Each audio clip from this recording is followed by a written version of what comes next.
Welcome to my YouTube channel stock tech. आज हम लोग निफ्टी ऑटो इंडेक्स के बारे में बात करेंगे क्योंकि आज निफ्टी ऑटो इंडेक्स अपने 52 वीक हाई पे जाके क्लोज हुआ है और इसको बढ़ाने का सबसे बड़ा कंट्रीब्यूटर वो है टाटा मोटर्स। आज टाटा मोटर्स को फ्राइडे को टाटा मोटर्स के रिजल्ट आए और ये रिजल्ट काफ़ी अच्छे थे। टाटा मोटर्स की आज की क्लोजिंग थी 531 और ये अपने 52 वीक हाई से सिर्फ 6 रुपये दूर जाके क्लोज हुआ।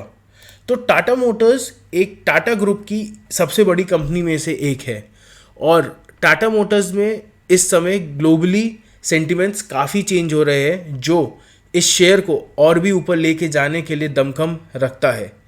इसके रिजल्ट्स इस बार काफ़ी स्पेशल थे और रिजल्ट्स में क्या स्पेशल था ये आप देखिए।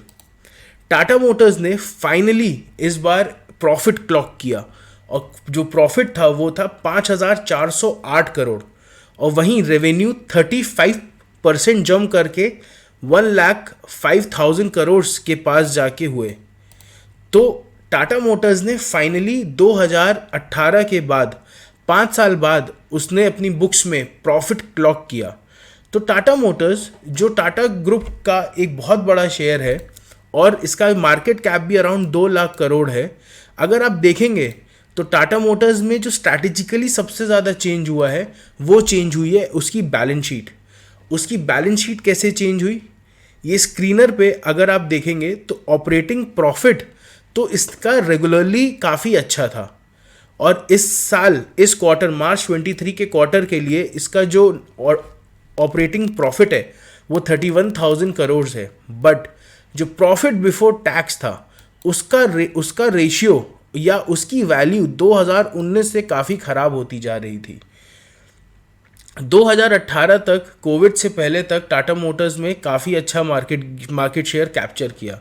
बट जब कोविड आया उसके बाद जब चिप वगैरह जो आपकी टेक गाड़ियों में जो चिप्स लगती थी जब उनकी शॉर्टेज हुई और लैंड रोवर और जैगुआर जैसे बड़े ब्रांड्स की डिमांड चाइना में कम हुई और यूरोप में कम हुई, उसकी वजह से टाटा मोटर्स पे काफ़ी हिट हुआ और उनकी जो बैलेंस शीट थी वो सेल्स तो उनकी कॉन्जिक्यूटिवली ग्रो कर रही थी बट जो प्रॉफिट बिफोर टैक्स था वो 2018 से 2019 में जाके माइनस में हो गया और लगातार 2019, 2020, 2021 और 2022 में लॉस करते करते इस बार फाइनली इन्होंने अपने क्वार्टर में प्रॉफिट दिखाया और अपनी बुक्स पे वापस प्रॉफिट में आ गई, जिसकी वजह से आज जबकि auto index all time high या अपनी 52 वीक हाई के पास है, वहीं पे टाटा मोटर्स भी अपने 52 वीक हाई पे चल रहा है।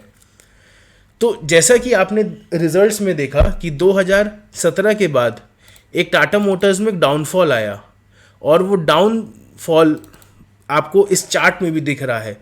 2016 पे ये स्टॉक 550 रुपये पे था और वहीं गिरते गिरते गिरते गिरते ये प्री कोविड लेवल्स 102 रुपये तक आ गया और जब आज फाइनली जब कंपनी वापस प्रॉफिट में आ रही है तब इसका रेट अपने 2015 से 16 के बीच में आ गया है।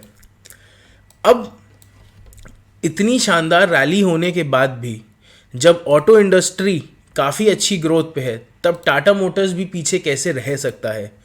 और इस स्टॉक में अगर यहाँ इस लेवल 600 पे अगर एक ब्रेकआउट आया तो इसके बाद जो इसका ऑल टाइम हाई जो ये टच कर सकता है वो है 750 रुपये।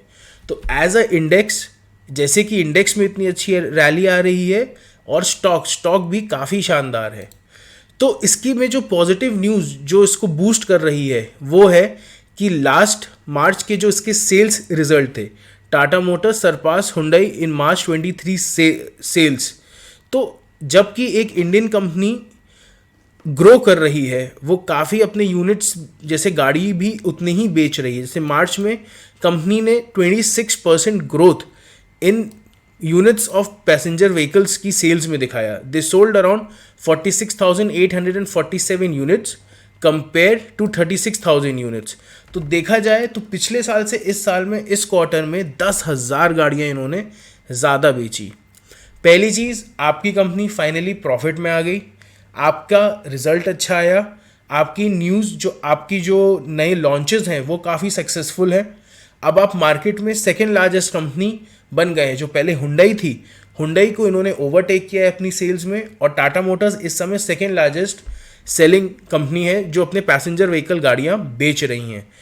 उसके अलावा जब सेक्टर स्पेसिफिक है, आपकी सेल्स पॉजिटिव है, और उसके अलावा जब आप अपने मल्टी ईयर ब्रेकआउट पे हैं, तो हो सकता है कि अगले 2-3 साल में आपको ये 750-800 के लेवल पे भी मिले। तो अगर किसी को ये कंपनी या ये सेक्टर अच्छा लगता है तो ज़रूर टाटा मोटर्स को ध्यान दें, टाटा मोटर्स पे बने रहें। ये हो सकता है कि एक अच्छी रैली अगले 1 से 1.5 साल में दे, क्योंकि रिजल्ट्स अच्छे हैं, सेक्टर का हेडविंड अच्छा है।